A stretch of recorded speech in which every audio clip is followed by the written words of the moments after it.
Controlled Chaos with your hosts, Liz and Allie. I'm Liz, the writer. And I'm Allie, the publicist. We are your quintessential 40-something besties who dive headfirst into all things pop culture. Think motherhood, relationships, hot stories taking over your newsfeed, and of course, the latest gripping true crime mysteries. This is Controlled Chaos, your much-needed weekly pop culture juice. Drink up. Welcome back, everybody, to another episode of Controlled Chaos. I'm not going to say Liz. I'm Allie. You almost did it again. I'm Liz. I just love your name, Fold. Elizabeth, Lillian, right? Lillian? Yes, that is right. But no one calls me Elizabeth or Lillian, just Liz. I know. We can start doing that if you want to. Formal and regal. I love it. This is Elizabeth and Allison coming to you from Controlled Chaos. Our formal selves are here to talk about Nick and Aaron Carter, you guys. That documentary is on, or it's a series. It's a show. I was like thinking it was a documentary, but I just started it myself, but I'm pretty caught up. And I was not actually going to watch this at first. And then Allie was like, you should watch. I thought about it, but I'm like, I don't know. And I'm glad I have been. Nick Carter was a huge part of like our lives in a sense. I mean, he was so our era, the boy bands. And we were talking about Britney, and the Carters family life. I mean, you can go start to speak to that. It's pretty messed up. Well, I was just going to say, so for those that don't know what we're talking about, there's a new documentary that came out from the series called Fallen Idols, and it's called Nick and Aaron Carter. So there was already a little documentary on Aaron Carter and his death. And this has nothing to do with this docu-series. That was just literally about like just the sadness of what happened to him and the mental health issues. And the whole Aaron Carter situation is very, very, very, very sad. But this docu-series is literally about the whole Carter family, including the parents. There were 5 children, and crazy enough, 3 of them have all passed. 3. That is so 3 out of 5. That is unreal. And all, by the way, from overdoses. They really are all, in my opinion, 3 suicides, but Aaron's was marked as an accidental death. They were marked as accidents, but yes, he was found in the tub, right? Like unresponsive in the tub. His was marked as an accident, but either way, these kids were like highly depressed and huge mental health problems, and self-medicating with really bad drugs. I mean, call it suicide, call it not, but it was not good. And Allie and I were talking about it. 3 of your 5 kids, that's on you, parents. I mean, I'm sorry, it is. Like, you can't even blame outside fact. I mean, I get that there were some other factors there with fame, but these parents really shit the bed with their children, and it's really sad. I mean, imagine being a parent and you have 5 children and 3 of them have potentially committed suicide. And what this led to, it's like, because recently we've seen there was a recent school shooting where they read all the text messages and went through all the data, and it turned out like how heavily tied in the parents were to the fact that this kid ended up going to school and shooting people. And now the parents, this was the first case where the parents were held accountable for the child's action in school. And Liz and I were saying, like, how is there no law or at least awareness around, as parents, if even like 1 or 2 of your kids dives? Yeah, if that parents can be held accountable, then the Carters need to be held accountable, because 3 of your kids dying from an overdose, I'm sorry, like you did something wrong. Like I kind of feel like that's even more telling evidence. And it's such young ages, and you have to go, like, why is there no investigation? At least an investigation by the police or some sort of governmental agency to be like, how did this addiction start? Because if you look at the Carter family, all the hearsay, the friends and family say that they had no rules when they were younger. No, I'm watching this in the docu-series right now. Like, it's just ridiculous, this compound they had, and like the drinking, and not just with them, that these underage girls that would come on and get them really drunk. They're on boats. I mean, Nick Carter's like, well, and that's the other crazy stuff, the alleged rapes from this doc, that I personally had always kind of heard that Nick was a little scummy. I remember when like he was dating Paris Hilton, their room. Remember? I read her book, and she doesn't really go into it very much on the book, to be honest. I mean, well, I think what she really goes probably into is her time at that. It was all about the time at her camps. Yeah, it was all about that. But she touches on Nick. I was just surprised she kind of like didn't go much into that time at all, because with the time it was all over the news. All over the news. And her black eye and all that stuff. Which is interesting that Nick has been able to survive that, plus several other allegations that have come out over the years. He's got such a strong Backstreet Boy fan base that, like, even in the documentary we're talking about now, did you get to the part yet where they show some of the super fans saying he would never do that? He would never. And it's like, fucking know him. Yes, you guys, but that totally tracks, okay? Like they call it like, the beehive, the Swifties. I mean, like you say something bad about these people that they worship, and like, I don't know, I mean, listeners, if you're in our demographic, I'm assuming you are, but the Backstreet Boys were about the biggest thing going for a long time. I mean, it was like, I'm gonna tell you a little embarrassing fact right now that Allie and I used to harmonize their songs in the car.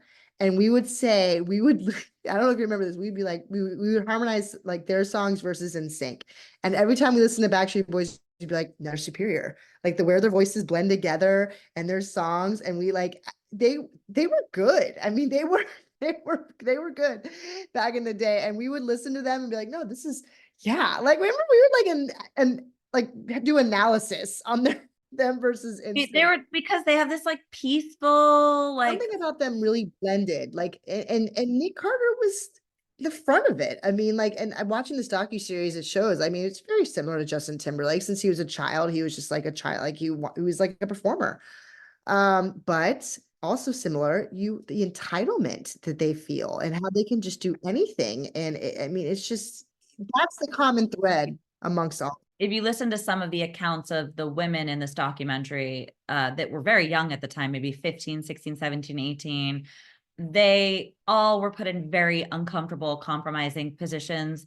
It is not a gray area when a woman or a girl says no. There's no gray area there. The gray area, I think, comes when you've got somebody with power and you're all drinking and you're too scared to say no, and that person knows they can take advantage of you. So I feel like when Nick sees these allegations come out, he really does not think he did anything wrong. No, you took the words out of my mouth. So there's one instance, which by the way, I did not even know about this band Dream that Puff Daddy and Alex think I'm crazy. Oh, wait, yes, now that you sing it, I do. No matter what you do, he's never gonna be with you. That's them. Oh, I totally know that song. Okay. And that was Diddy's, by the way, back to Diddy. That was Diddy's first. I remember. Okay, I do remember that song. So this girl band, there's one, the girl from this one, she dropped out of the band. It's her specifically. That band then turned into Danny Kane. There are members of that original band that went into Danny Kane, which was his other, which Aubrey Day, has now not Aubrey Day. Aubrey Day? I forget. Aubrey, whatever, who's come out now about Diddy was in Danny Kane. But that was the like second. Gosh, I didn't even know that. I forgot about that song. But Yep, one of the girl members of the band is the one great. who first speaks out about what happened with him. And this is what I want to touch on because you were just saying it too. It's really interesting. Why I don't think actually, when Nick says it was consensual, I really do think he believes that because a lot of things that happen in their encounter are confusing. But I do think what people forget is that like it's still rape when a girl in that position, she said she didn't want to do something and he still made her do it. But because she was sort of like, she said one thing that really hit me. She was like, she didn't say the exact words, but she basically said, well, I did one thing and not the other because he wouldn't stop, which to me meant she gave him like a hand job because she didn't want to do the other thing. The lesser evil, right? Right. But like that is still like you feel like you have to do something to make someone stop. But then from the guy who's being the predator there, they don't think that because you're doing that, they think that it's mutual. And I think that's like you just that whole mess of like confusion. It's not. She's just trying to do something so you stop, which is again, that's rape against her consent.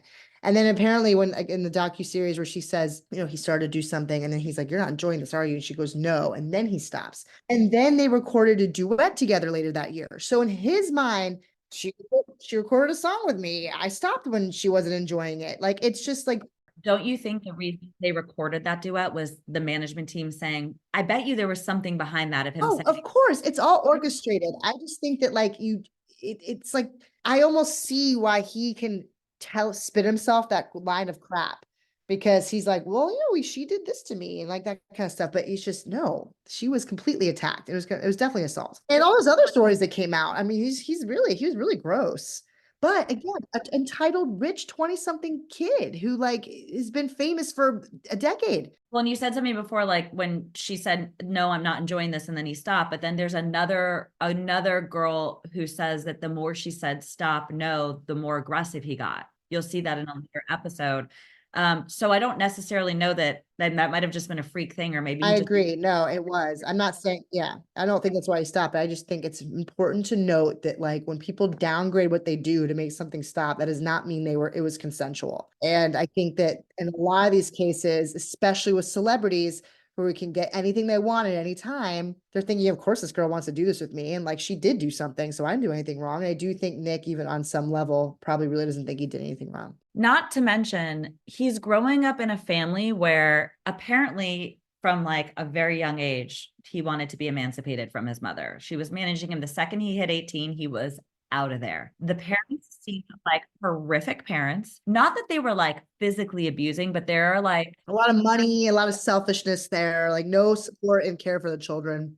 no, and like at least with Nick, he started probably around, I think he was like 15 when Backstreet Boys started gaining, and 15 is still young, but at least you're older. Aaron was, I don't know, 7, 8, whatever he was when he started. I love One Candy. Right. So you've got this one guy who's in a huge boy band, touring the world, super famous, but already now getting up to 18, 19 years old. But then you've got this kid who's following in his brother's footsteps, or trying to, having parents who see a cash cow. Do you know that Aaron, and I know this is in the doc, I don't know if you got there, he starred in like it was called Seussical, I think. It was like a Dr. Seuss Broadway play. He starred in it. I kind of forgot how, I'm to be honest with you, I forgot how much he actually did do. He did do a lot. Very, very impressive for his age.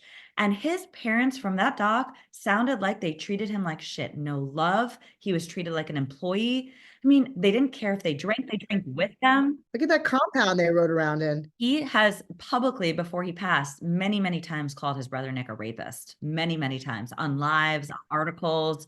But like he also had a very tumultuous, toxic relationship with his brother. I mean, at the end, they just wanted to be friends. I'm sure they're brothers. They just wanted to love each other. Do you remember they had that reality show years ago? Yes, I never watched it, but I do know it. And also, here's something else I didn't, maybe you saw in the documentary that I didn't see. Apparently, both the sisters also died, or two of them. And Angel, the twin of Aaron, did not. But these other two did. And Nick was not, the parents would not let Nick go to one of the funerals, blaming the death on him. And I'm really curious as to why. So I watched yesterday, or I think it was in, I think I read it somewhere else, or they put it in the doc, that he said the reason he didn't go was because he felt that the family was making it about him and about them and not about the daughter, and he didn't want to be any part of that. Like he didn't want to be a. Okay, I also read, I think it was probably on Wikipedia, which isn't exactly valid, but that the parents didn't want him to go. I was just curious, I mean, she overdosed. That's not his fault.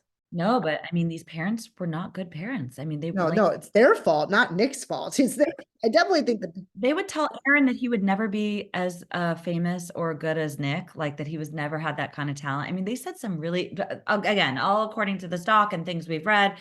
Where are the parents in all this? no, they're awful. They're living now with 3 deceased children. Be locked. I think that they should be under investigation. I really do. I really do. I think that's so, the negligence doesn't even begin to explain that kind of parenting when 3 of your children are dead from drug overdose. That is like something's really wrong there. Is really wrong.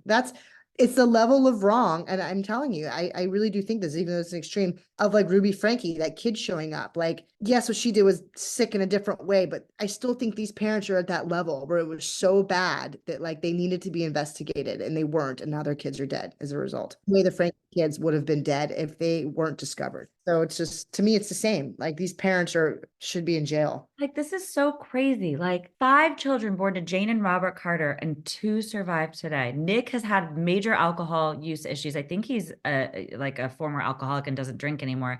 Aaron, Bobby, Jean Carter, and Leslie Carter have all died of drug-related causes. Like, What's Angel doing now? Aaron's twin. She's the only one that didn't have a Wikipedia page. All the other ones did. That's why I asked. But like, yeah, like I said, to me, they should be in jail sharing a cell with Ruby Frankie because I don't know. There's really, to me, it's pretty black and white. there's an article how Aaron Carter's twin, it's Aaron's twin.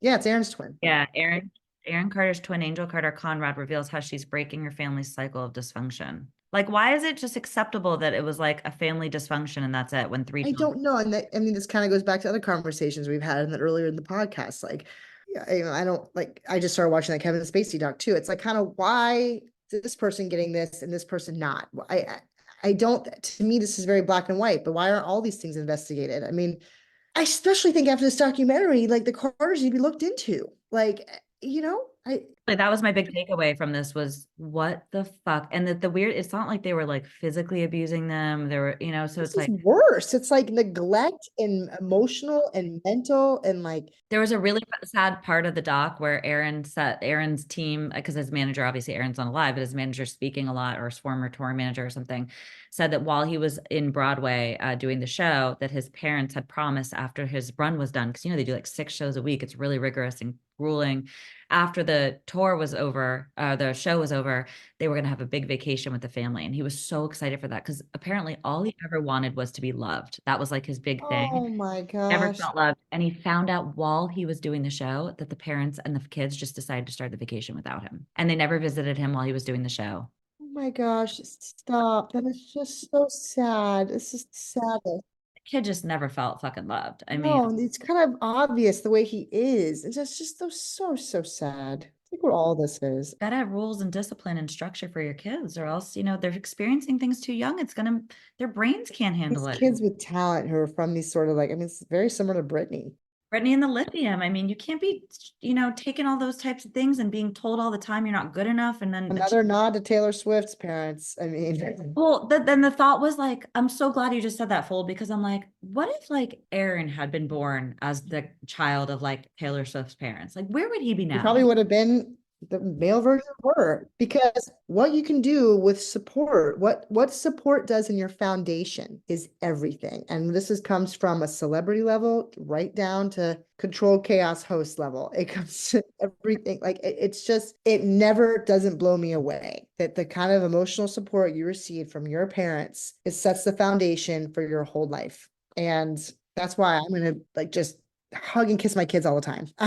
And make sure they have, order and boundaries and rules. Like, we don't want to be Nazis over here, but No, but I want them to feel so supported because without that, look at the Carters, and it's just that's a huge example of it, but it's all over, it's everywhere, whether you're just like a next door neighbor, like anyone or a famous. But I think when you are also living in that life where you're just getting things that the entitlement and what you can have your access to at that young age, you need parents that are probably even stronger at like kind of bringing you in and making those boundaries because they have to not be able to fall into that fame trap too. right. And the money, if you're not, because a lot of these kids, don't come from a lot of money and they're, No, they didn't, and neither did Britney. And like it's just they get dollar signs in their eyes. I mean, look at the Jacksons, even dating way back then. I mean, they had a cash cow of a whole crew there, whole group, and especially Michael, who was the youngest and like completely like exploited in a sense as a child. So I mean, And, look at all of them, Amanda Bynes, Lindsay Lohan. I mean, they've all struggled with. all examples with like to me the exact same common thread. But I do think the Carters should be looked into because I really don't think 3 of your 5 children not being alive anymore is something you should be like, oh, that's just bad luck. No, it's not. How do they get in bed at night and like not I'm gonna be real dark for a second. If that were me, I would want to kill myself. I really would. If failure? You have failed as a parent, your most important job. all my children, what is that, like 60% of them? I mean, like most, I mean, I no, I would want to die. I would want to die. One of my kids commit suicide, I'd want to die or die of an overdose. I mean, let alone 3. Yeah, so check out the doc, Fallen Idols, the Carters. It's really eye-opening. It definitely makes you realize too that Aaron Carter was not just like some fuck up junkie. Like he Yeah, because I think people started to think that near the end. If you watched him on social media, I mean, he looked like just strung out meth head. He was acting a little crazy, kind of like what Tom Hanks' son sometimes acts. And like, Todd Hayes, I love him. but like you kind of start to get this idea of him just like, oh, like there was a reason he was like that and it was not his fault. So yeah, it's good to remember that. And mark my words, Fold. I swear over the next 2 years, I really do think because if you watch this and you see the women that have come out, I mean, yes, Nick Carter is now married with kids. He's turned his life around. So this was years and years ago. I don't think he's raping people anymore or sexually assaulting. He was young and famous and thought he was untouchable. And I'm not justifying any of that, but I do think that's a real thing, even when guys aren't famous. But this guy was like a huge famous. And I think he just thought, I'm doing what I can do and I'm not doing anything wrong. But yeah, he has seemed to kind of get it. He's a father now, happy marriage. But I mean, with this dog coming out, sure, some of these. I don't know, man. And I don't know that I don't think he's made a public statement. Maybe he has about the doc. I don't He know. has said he's denied the allegations. Denied them. He's always denied them. I can't help but think I don't want him to have a ruined life. I just wish there was some more accountability, especially with this Dream member. Her name is Jessica Schulman or something, I think. Melissa Schulman. I just feel like he's really defamed her in a way. I don't like Yeah, he has. things about her and I can't imagine. I have to give her credit too for just sticking with it, but the other girls too. But you know what this makes me want to talk about, and you've got to watch this as your next one, the Kevin Spacey Unmasked. I'm already watching it now. Yeah. Let's talk about that one next, because I honestly really, it's so different when men get put into the picture and men are being sexually assaulted. I'd like to go deeper on that because I think it's Yeah, very. we will. Like, you guys stay tuned for that one because I'm just getting into it. And that was something I've been wanting to kind of get more into. So I've always been a huge fan of his as an actor. I'm not, I mean, I've just watched the first episode and it was already, he was being real creepy. So I'm already like getting the creeps from him. I mean, but we'll get into that in the next one. But There are a lot of men that have come out, like a lot. It's not just oh, about. I believe it. Like I do. Yeah, it's real crazy. All right, guys. Well, stay tuned. Thanks for joining us for another episode of Controlled chaos. Thank you. See y'all later.